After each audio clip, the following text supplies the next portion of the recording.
Hey YouTube! Okay, so today we're doing something a little bit different and we have gone to a new location. It probably wasn't the best day to choose to do it because it's very rainy, but we're talking vet visits. And so many of you know me as a trainer or behaviourist, but I'm also a vet. And so I thought actually there's so many insights that we could get from actually visiting one of my places of work, which is Cranbrook Vet Centre.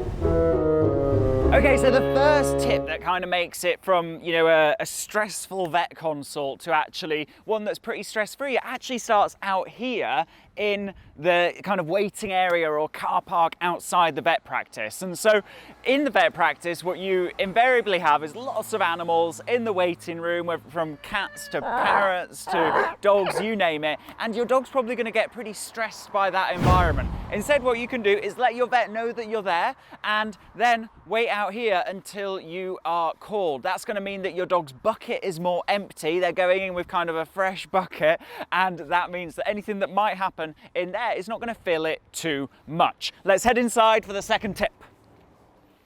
Okay, so the second tip that we've got for you actually relates to this thing that is the vet table. Now, the main aim of a vet visit is to make it as kind of stress-free as possible. One thing that we've got to be aware of, though, is that some things that we have to do to dogs, for example, injections, or if your dog is really uncomfortable and they're being examined because they're sore, that's going to be painful to your dog. And so what we try to do is manage what they learn from that, manage the associations they're making.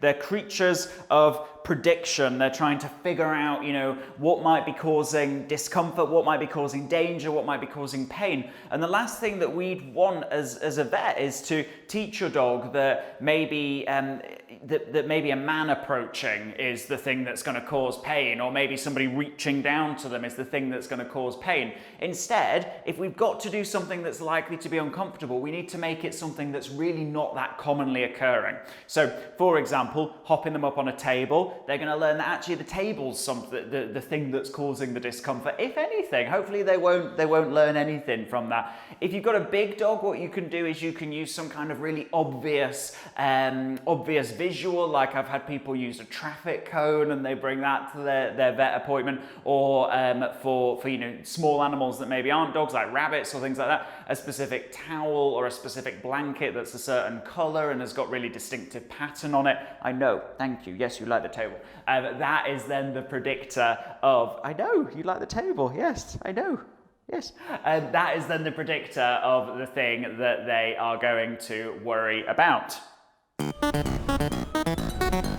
Okay, so third tip involves your dog and you, right? Because actually how your dog responds in that situation is going to be down to all the preparation that you've done for that situation. So first things first, get your dog used to being handled by you before you include anybody else in the picture. That's going to involve touching them and feeding, picking their paw up and feeding. For some dogs, actually giving them the pressure release of throwing a piece of food away for them to then come back to the experience and decide, make the choice if they want to be part of that or not is really useful. What you can then do is you can kind of get more specific about, let's have a look at these nails, beautiful nails, lava, very, very nice. You can have a look at ears, oh, lovely ear, really brilliant ear, and you just play around with them at home. You can then do very specific things like picking up their scruff, which is going to be involved in giving them an injection. You can, for example, pick up their scruff, give them a poke like as if it's going to be a needle, and feed, feed, feed. The key is that we're working within our dog's kind of tolerance, within our dog's level of joy. We want this to be a fun experience. You can see that Lava's very, very chilled about this. She's a great dog to demonstrate this with, because actually she's used to being groomed. She came in here and immediately hopped up on the table because she thinks this is a really great experience. That's not because, she's had loads of great experience with vets. It's because of the training that we've done for the situation, whereby we've just been handling and feeding.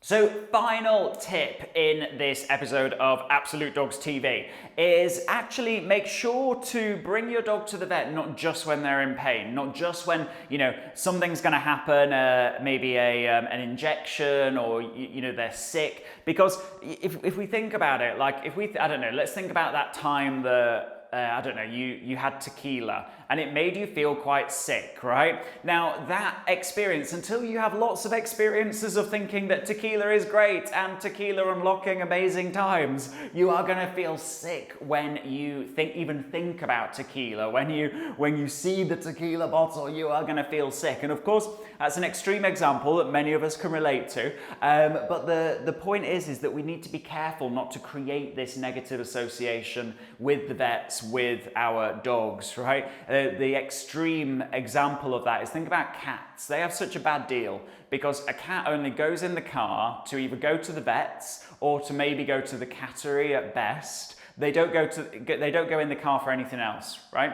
Do many cats enjoy the car? Not really, because it's constantly paired with bad outcomes, constantly paired with, bad situations, and animals, they're built to try and avoid danger, avoid pain, avoid discomfort, avoid fear. So we need to be careful not to create that with our dogs. Pop your dog to the vet practice, play some games with them in the car park, post-COVID times when we can all come back into the vet practice, actually playing a couple of games with them in the waiting room, sticking them on the scales. That is really going to safeguard their emotional state in that situation when maybe they need it most, when maybe they need the care from the vet and they need it to be as stress-free as possible. Now, I know I said final thing, but really, really final thing is make sure, regardless of whether your dog is good with the vet at the moment or not, that you condition a muzzle. We have a specific video for you on how to train your dog to put their own muzzle on so that you don't even have to put it on.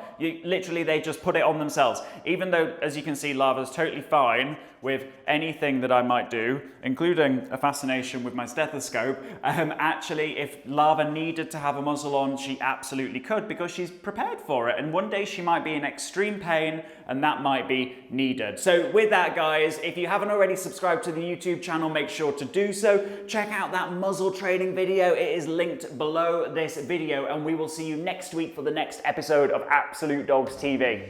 Remember, game changers, whatever the dog owning struggle, there's a game for that. If you haven't already, remember to subscribe to our channel. And check out our new 25-day online dog training challenge. Watch the videos, play the games, transform your dog owning struggles. As a loyal YouTube subscriber, you can get a 70% discount through the link in the description below. And if you haven't already, subscribe to the #1 most transformational dog training podcast on iTunes and Spotify, the Sexier Than a Squirrel podcast. And remember to follow us on Facebook and Instagram for more live teaching, video content and free training using the links in the description.